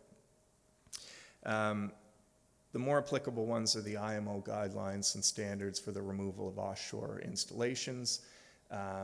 These guidelines mandate complete removal except where non-removal or partial removal is consistent with IMO recommended standards, and there are standards and guidelines set out in those articles. So these will be seen, they're non-binding as I said, but they will be seen as minimum international standards in the context of regulatory approvals and also in the context of any dispute over whether a particular program should be approved or not. The domestic framework is largely the Accord Implementation Acts. It's similar, substantially similar between Newfoundland and Nova Scotia. In the paper, I focus on the Nova Scotia legislation because that's my bailiwick. The Canada Environmental Assessment Act is also a significant regulatory hurdle depending on the activities being proposed. I note that there are a number of other federal environmental protection, navigation, and shipping statutes that are engaged. Fisheries Act, Navigation Protection Act, Canada Shipping Act, and other provisions or acts related to protection of wildlife, migratory birds, etc. And as I said, the onshore aspects will engage provincial laws. Shanti has taken you through the Accord Acts. I'll skip over that and get right to the approval stages for decommissioning, where we may see disputes related to environmental protection issues. So approvals are required at two stages. At the project development stage, decommissioning must be addressed in the development plan. And prior to decommissioning operations commencing, there are specific work authorizations that Shanti has mentioned that the board will issue for the particular work entailed by that plan. Both stages involve environmental assessments and both provide for some degree of public input. And as an example of a dispute at or actually after an approval stage, there's the 1995 approval by the UK government of the disposal at sea in the North Atlantic of the Brent Spar triggered a massive public reaction in Europe and elsewhere. Shell went through about 3 years of consultations, did a number of independent assessments, and determined that the most environmentally friendly, in considering all the circumstances, method to dispose of the Brent Spar was to dispose it at sea. And at the time, all the international regulations, regional conventions, and domestic law of the UK permitted that disposal. But when the UK granted allowed Shell to dispose of that method in 1995, Shell commenced towing the thing out to the North Atlantic. It was intercepted by Greenpeace, occupied. Shell stations were boycotted and indeed shot at in Germany and elsewhere. And Shell ultimately had to change its plan 10 years later, and some 60 million pounds, I think they spent changing their plan. It ultimately was taken to a fjord in Norway, sliced into pieces, and used to construct, parts of it were used to construct a ferry terminal near Stavanger. So all that is to say that mere regulatory compliance isn't enough. It's not sufficient if you don't have sufficient stakeholder buy-in and sufficient social license for your project. Just briefly on the development plan, the development plan must be approved. It is necessary for a production license. It's basically the document that governs reservoir production and will apply throughout the life of the project. This occurs decades before the decommissioning operations commence. So it's important to provide some flexibility in what that plan is, because technology, regulations, standards will evolve over that, will inevitably evolve over that, could be 30-year timeline between the development plan and the actual decommissioning. And I should note that there is no amendment to the decommissioning plan and the development plan without board approval. So if you go to seek amendment at a later period, it will open up a possibility for further public input. At the work authorization stage, there are specific work authorizations that are required for the decommissioning work. At this stage, decommissioning will be squarely in the public and regulatory spotlight. More likely to see opposition or to have decommissioning plans opposed at this stage.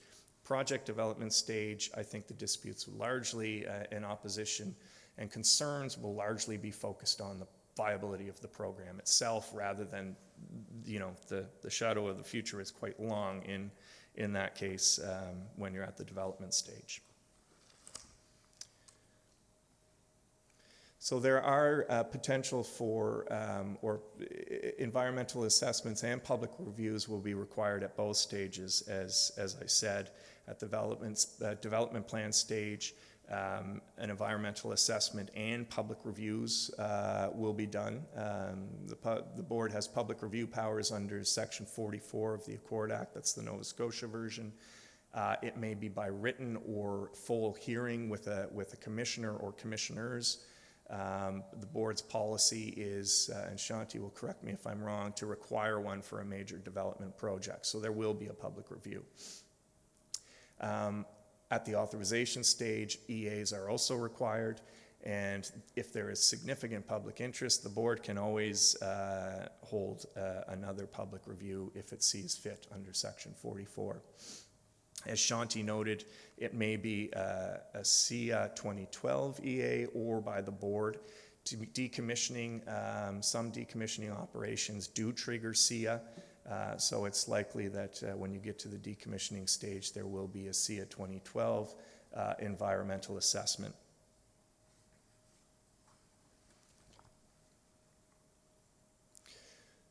So the risks at the approval stage, risks to the operator, that is, are the risk of public opposition and potential litigation for injunctive relief, that sort of thing. It exists at both stages, but as I said, I think it's more likely to occur at the operation stage.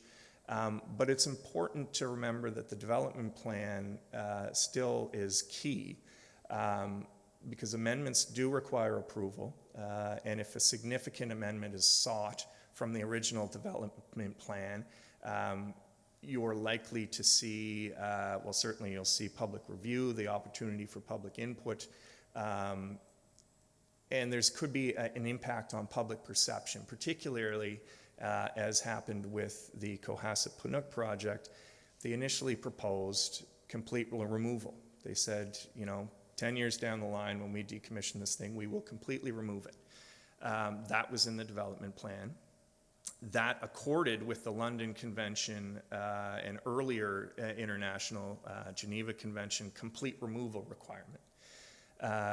Once Encana took over and sought to decommission, it undertook a number of environmental studies and other studies to determine what the optimal route was, and it determined that it should leave some of the material in place, the pipelines, clean them out, get rid of the hydrocarbons and leave them in place. But that triggered the necessity for an amendment and as well the opportunity for public input. There was negative reaction from commercial fisheries, from Aboriginal groups who in Nova Scotia have Aboriginal right or a treaty right to commercial fisheries. And so it was a longer and drawn out process that required or gave rise to the risk of litigation, potential injunctive relief, that sort of thing. Ultimately, it was approved. Ultimately, the EA said that it was a better from environmental perspective to leave them in place with mitigation measures than to completely remove them, and it was approved, but it added time and risk to Encana's operations.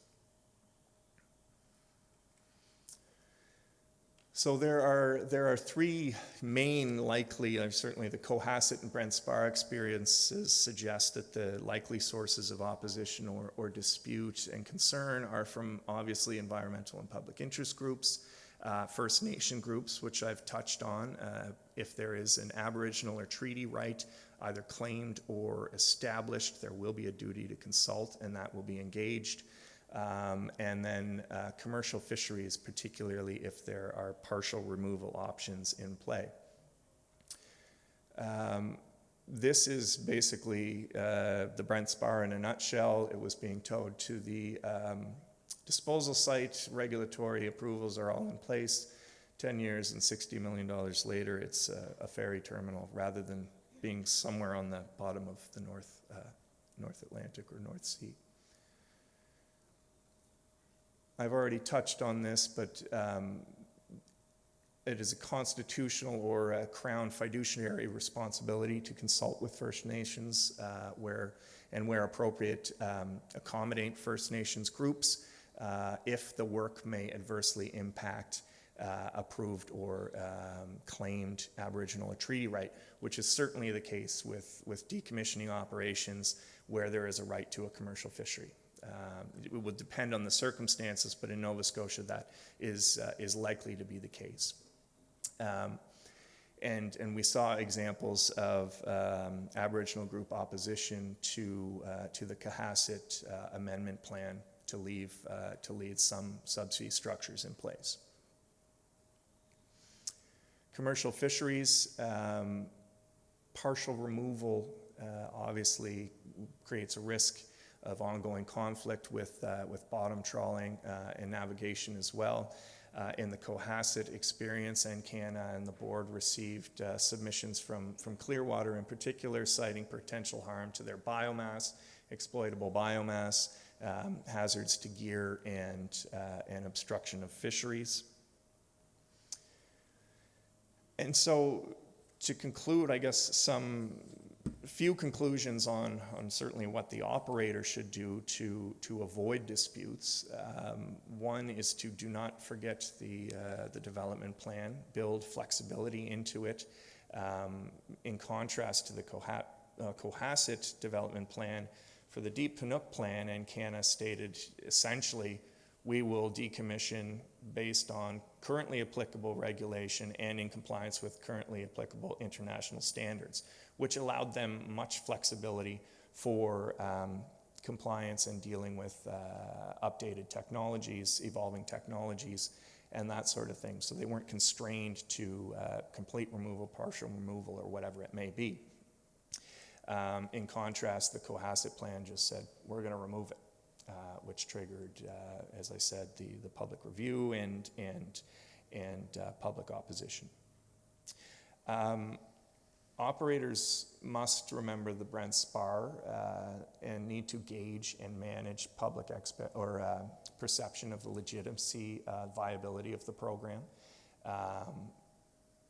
It's not enough to just simply comply with regulations and get approvals. If the social license, the stakeholder involvement and engagement and accommodation isn't there, you may have your approvals in hand, but you will end up with delays, possible litigation, and cost.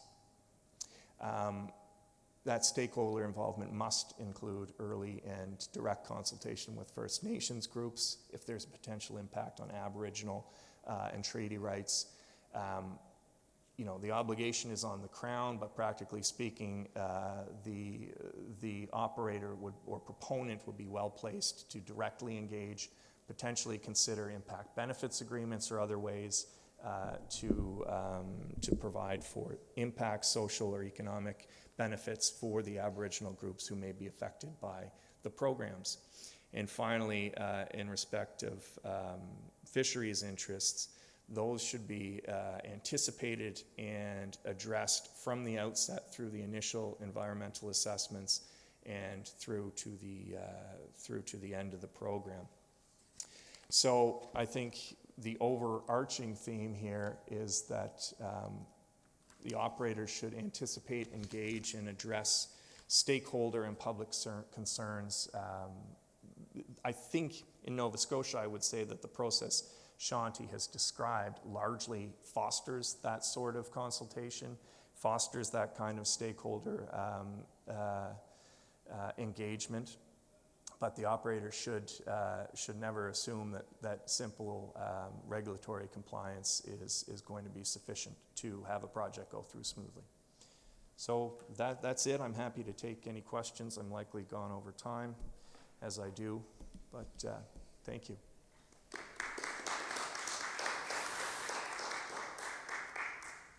Are there any questions? Yes. I know I'm standing in the way of lunch, which is never a good place to be.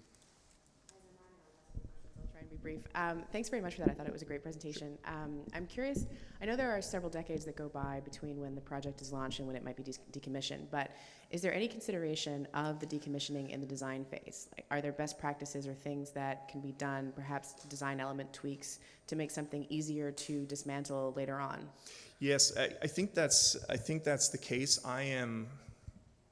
I'm not an engineer, so I'm not on the technical side, but I know that the board's policy, when it's requiring the development plan, is that and certainly in the Nova Scotia offshore installations regulations, there's provision that the operator or the proponent who's submitting the development plan must give consideration to how the design is going to facilitate decommissioning. I don't know if as technology and engineering evolves, if these projects are becoming more easy to decommission. I would suspect that it all depends on where the project is. I think there's a great variety of, certainly a great variety of different kinds of installations that are used. If you're in 80 meters of water versus if you're, 2 kilometers down in deep water, there's going to be a wide variety of how easy these things are. But I do think design tweaks are something that I'm sure the operators and engineers are looking at all the time.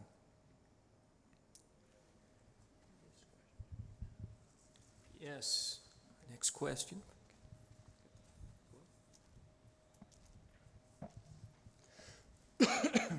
Excuse me.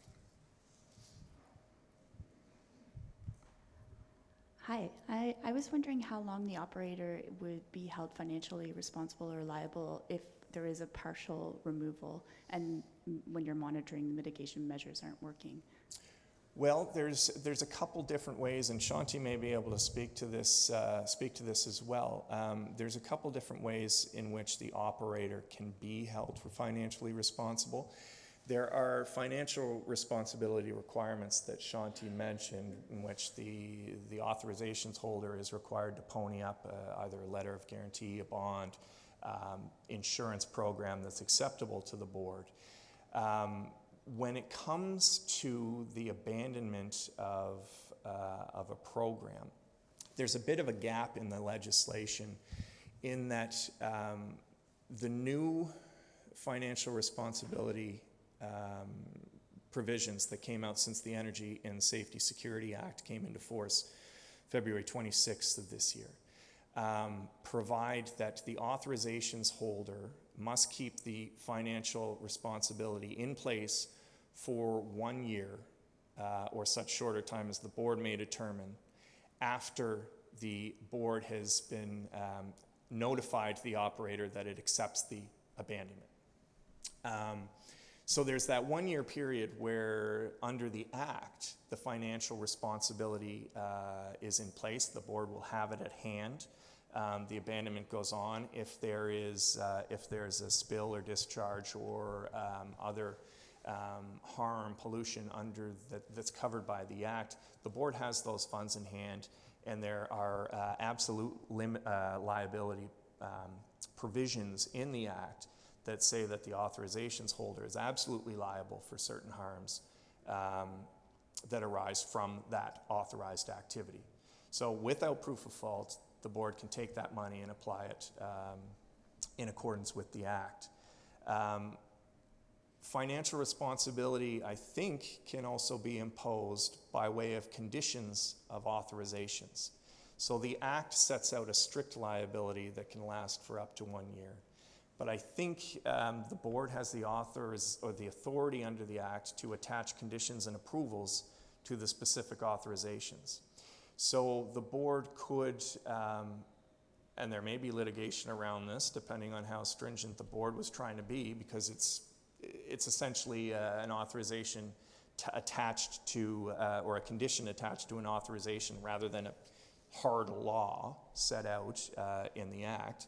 But the board could say you must provide financial security that for a period of 10 years post-abandonment, say. That's just an example. And I think something similar was in fact done in the Cohasset-Panook case. There were concerns raised by the Aboriginal groups and commercial fisheries about ongoing liability. And the board said that as a condition of the approval of the amendment of that development plan for the decommissioning, and CANA had to provide provisions for ongoing liability that were satisfactory to the board. And I don't know what those conditions ultimately were, but that would have been attached by way of a condition of the authorization. There's always the fault-based liability as well. If you can prove that someone is at fault, whoever it is, authorizations holder, interest holder, contractor, whoever it may be, they can always be held at fault, but then you may be dealing with a bankrupt or non-existent entity by that time. And there's no provisions really for orphaned wells, so I hope that answers, yeah. We have another question. Go ahead. Excuse me. Go ahead. This is not quite a question about decommissioning of oil rigs. It's more related to the Chevron. I'm not sure if you're familiar with the Chevron USA and the Chevron Canada dispute, where the Ecuadorian, an Ecuadorian cultural group, I Yep. don't even know exactly. They're trying to enforce an arbitration award in Canada against Chevron Canada, and then Chevron is making the argument that they are a separate entity from the one that was carrying on operations in Ecuador and the United States entity. Do we have an issue with, I know all these big companies are Shell and BP and whoever else, do we have an issue with these so-called secured obligations to pay for ongoing environmental liability when the company itself may no longer be the one that we have the obligation with, may no longer be the one that exists anymore, and then going after them and their international head offices? Well, I do think that that's a concern. If the board has in hand a bond or guarantee or fund, the entity may try to disappear, but the board will still have that guarantee in hand that it can enforce, subject to the limits of the act. As far as enforcing or commencing litigation against different corporate entities, you can run into that problem. If a group is required to try to track down the ultimate corporate entity that was the authorizations holder or the operator responsible for the program, and it's been 10 years, there may be an issue there. Particularly if the company no longer exists, is insolvent, et cetera. And then you run into the trouble with enforcement. Are there assets that can be executed against even if you get a judgment? Those kinds of things. Those will occur in any large international litigation. But I think the Accord Act, provided that the board has some sort of financial security in hand, then the fact that the entity has changed hands or no longer exists isn't going to affect the board's ability to use that money. Okay, for the final question in this session before we have our break, I will put this question to both of the presenters in this session, and this is from an online listener. Could you please speak to the applicable regulatory framework and considerations regarding potential abandonment in place of Shell's riser and Lower Marine riser package, which accidentally fell to the seafloor earlier this year? And I put it to both of you, I'm not sure whether you're both familiar with this situation. Gentlemen. I have to decline to speak to that, but Shanti, I think, can. Not to be flippant either, but I might have to plead the fifth as well.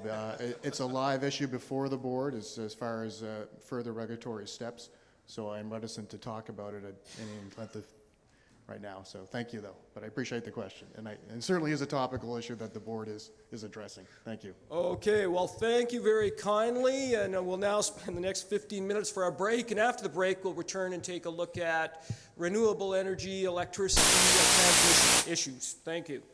Good. That was great. I didn't want to put you. No.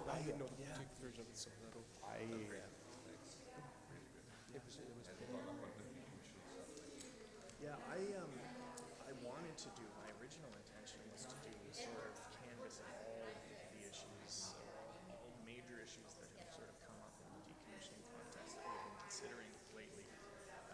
But I got to about 15,000 words and thought I gotta do this now. Thank you.